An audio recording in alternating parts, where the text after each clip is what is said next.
What's up mga kaedukasyon? Ako si Fritz. At ako naman si Kim. Welcome to Boses ng Edukasyon, ang podcast na chill pero matalino. Usapang aral na may saysay. For today's hot topic, korupsyon. Ang korupsyon ay hindi lang tungkol sa nakaw na pera.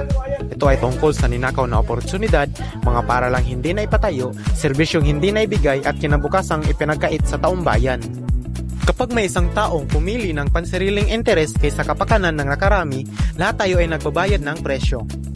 Pero tandaan natin na hindi lang ito problema ng gobyerno. Problema rin ito ng katahimikan. Sa tuwing tayo tumitingin na lang sa gilid, mas lalong itong lumalakas.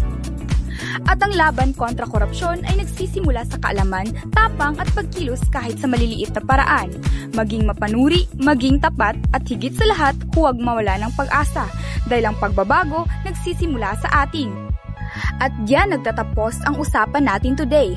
Sana may napulot kayong insights,